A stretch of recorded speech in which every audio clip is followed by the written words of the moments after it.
Hello friends, welcome to my YouTube channel common kitchen tips. ഇന്ന് നമുക്ക് ഒരു egg bhurji ചെയ്താലോ.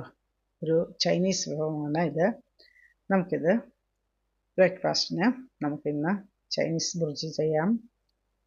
നമുക്കതെങ്ങനെ ചെയ്ത് നോക്കാം. ഇതിന് വേണ്ടിയിട്ടുള്ള ഇൻഗ്രീഡിയൻസ് നമ്മളൊരു 7 മുട്ട എടുത്തിട്ടുണ്ട്, ഒരു 3 സവാള കുറച്ച് വലുതായിട്ട് കട്ട് ചെയ്ത് വെച്ചിട്ടുണ്ട്, വലിയൊരു ക്യാപ്സിക്കം എടുത്തിട്ടുണ്ട്, കുറച്ച് ഇഞ്ചി പച്ചമുളകും.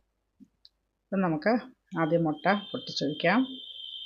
കുറച്ച് വെളിച്ചെണ്ണ ഒഴിച്ച് പാനിൽ മുട്ട പൊട്ടിച്ച് നല്ലതായിട്ടൊന്ന് ചിക്കി എടുക്കണം. ഇതിനകത്ത് നമുക്ക് ഉപ്പ് മാത്രം ചേർത്താൽ മതിയാവും.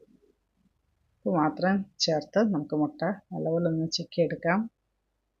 അധികം പൊടിഞ്ഞു പോകാത്ത രീതി വേണം, കുറച്ച് വലിയ പീസായിട്ട് വേണം നമ്മൾ ചിക്കി എടുക്കേണ്ടത്. നമുക്ക് ഉപ്പും ചേർത്ത് നമുക്ക് ചിക്കി എടുക്കണം. പാൻ സിമ്മിൽ വെച്ച് വേണം നമ്മൾ മുട്ട പൊട്ടിച്ചൊഴിക്കേണ്ടത്. വെളിച്ചെണ്ണ ചേർത്തിട്ട് മുട്ട പൊട്ടിച്ചൊഴിച്ച് നമുക്ക് കുറച്ച് വെളിച്ചെണ്ണയും കൂടെ ചേർക്കാം. നല്ലപോലെ ഒന്ന് ചിക്കി എടുക്കാം.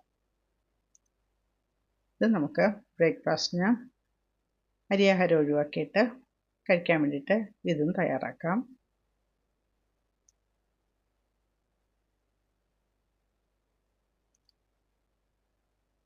നല്ലപോലെ ഒന്നുകൂടെ ചിക്കി എടുക്കാം. കുറച്ച് ഉപ്പും ചേർത്ത് ശരിക്കും നമ്മളിവിടെ ഇഞ്ചിയും പച്ചമുളകും ചേർക്കുന്നുണ്ട്, അവസാനം കുറച്ച് കുരുമുളക് പൊടിയും ചേർക്കുന്നുണ്ട്. അപ്പം നമ്മൾ നല്ലപോലെ ചിക്കി എടുത്തിട്ടുണ്ട്. നമുക്കത് മറ്റൊരു പാത്രത്തിലായിട്ട് മാറ്റാം.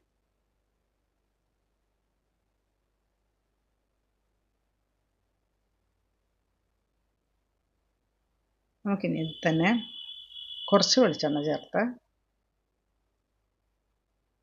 നമുക്ക് സവാള ഒന്ന് വഴറ്റിയെടുക്കാം. ഏതെണ്ണയിലും ചെയ്യാം, അവരവർക്ക് ഇഷ്ടമുള്ള ഏതെണ്ണയിലും തയ്യാറാക്കാം. നമ്മളിവിടെ വെളിച്ചെണ്ണയാണ് എടുത്തിരിക്കുന്നത്. കുറച്ച് വെളിച്ചെണ്ണ ചേർത്ത് നമുക്ക് സവാളയൊന്ന് വഴറ്റിയെടുക്കാം. അതിന് മുമ്പായിട്ട് ഇഞ്ചി വെളുത്തുള്ളി ഒന്ന് പച്ചമുളക്, വെളുത്തുള്ളിയില്ല ഇഞ്ചിയും പച്ചമുളകാണ് എടുത്തിരിക്കുന്നത്, അതൊന്ന് വഴറ്റിയെടുക്കാം.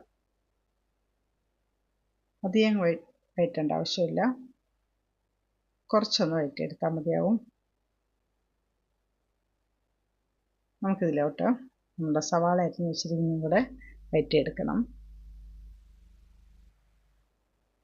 സവാള ഇവിടെ കുറച്ച് വലുതായിട്ടാണ് കട്ട് ചെയ്തിരിക്കുന്നത്, കുറച്ചും കൂടി ചെറുതാക്കിയും കട്ട് ചെയ്തെടുക്കാം. നല്ല സവാള നല്ലപോലെ ഒന്ന് വഴറ്റിയെടുക്കണം. കുറച്ച് എണ്ണയൊക്കെ ചേർത്ത് നമുക്ക് നല്ലപോലെ ഒന്ന് വഴറ്റിയെടുക്കാം. സവാളയ്ക്ക് വേണമെങ്കിൽ ശകലം ഉപ്പ് ചേർക്കാം. നല്ലപോലെ വഴറ്റിയെടുത്തിട്ടുണ്ട്. ഇതിനകത്ത് നമുക്ക് ക്യാപ്സിക്കം കൂടെ ചേർക്കാം.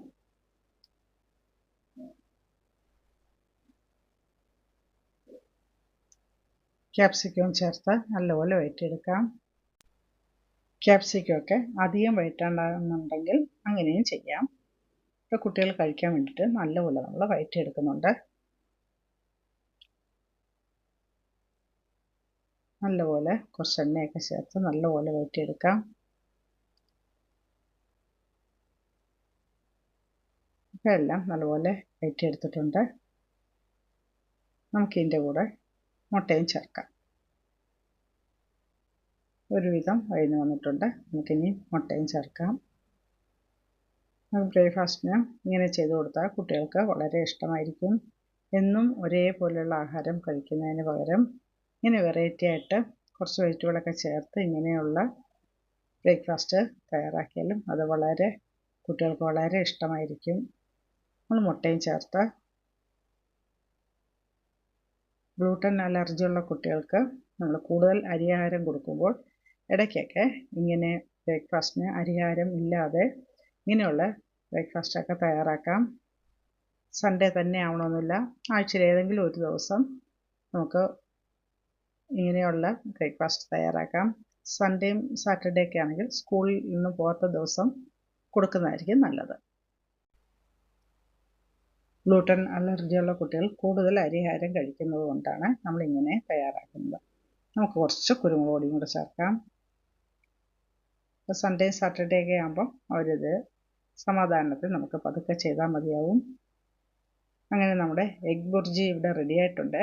ഇനി സൈഡ് ഡിഷായിട്ട് നമ്മൾ ടൊമാറ്റോ സോസാണ് എടുത്തിരിക്കുന്നത്. അതും ഹോം മെയ്ഡാണ്. അപ്പോൾ നിങ്ങൾക്കിത് ഇഷ്ടമായിട്ടുണ്ടെങ്കിൽ നിങ്ങൾ ലൈക്ക് ചെയ്യുക, കമൻറ്റ് ചെയ്യുക, ഷെയർ ചെയ്യുക, സബ്സ്ക്രൈബ് ചെയ്യുക. വീഡിയോ സ്കിപ്പ് ചെയ്യാതെ കാണാൻ ശ്രമിക്കുക.